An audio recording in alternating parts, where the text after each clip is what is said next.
¿Qué tal? Muy buenos días, ¿cómo están? Soy el doctor Esparragosa, traumatólogo. El día de ahora quiero platicarles un poquito sobre un tema que es muy común y muy peligroso también a su vez. Sí, estoy hablando de la fractura de cadera. Vamos a empezar con definirla. ¿Qué es la fractura de cadera? La fractura de cadera es cuando se rompe el fémur en su porción proximal. ¿Ok?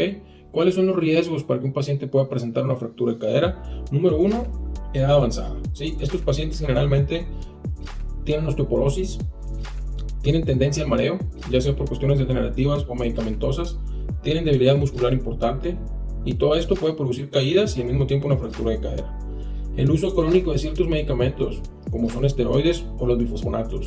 Hay que tener mucho cuidado cuando estamos utilizando estos medicamentos. ¿De acuerdo?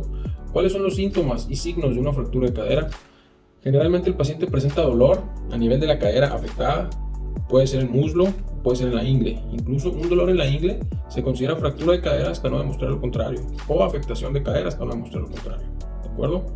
Es un paciente que no puede caminar, que le duele mucho al apoyar o al querer mover la pierna. Incluso puede llegar a tener la pierna un poco más corta y rotada hacia afuera. Sin embargo, este signo no es constante, puede variar dependiendo de la morfología de la fractura. ¿Okay? ¿Cuáles son las complicaciones que pueden tener estos pacientes?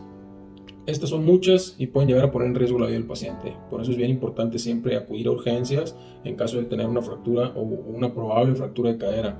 Recuerden que la fractura de cadera no se queda en casa, es una urgencia médica altamente complicable que tiene que ser manejada por un equipo multidisciplinario y en un hospital. ¿De acuerdo? Entonces, volviendo, ¿cuáles son las complicaciones?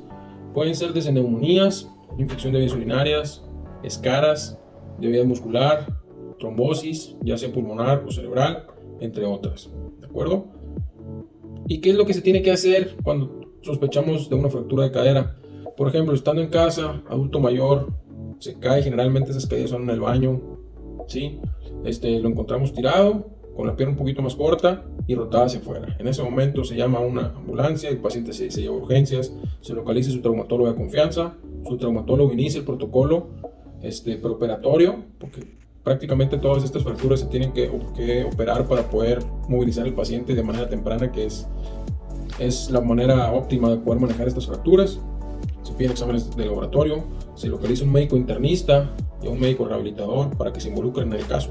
Como comenté, es una patología que debe de ser manejada de manera multidisciplinaria, ¿sí? Y una vez que ya se hace eso, se estudia bien el paciente con exámenes de sangre, con radiografías, incluso a veces tomografía, para poder definir qué tipo de fractura de cadera es, definir la morfología, definir el tipo de paciente y una vez hecho esto, decidir cuál es el mejor implante que se le puede poner a este paciente.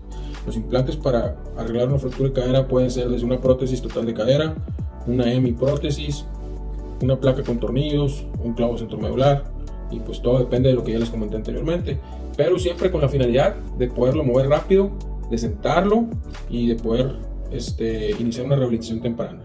Recuerden que gran parte de las complicaciones es por tener al paciente postrado. Entonces esto es lo que se tiene que evitar con una cirugía.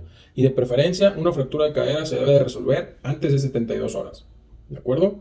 Entonces recuerden, en caso de tener una fractura de cadera, no se quede en casa, acudir a urgencias y contactar a su médico traumatólogo. ¿De acuerdo? Cualquier duda, cualquier comentario, por favor contáctenme con mis redes sociales. Estoy para servirles. Les mando un abrazo. Chao. Saludos.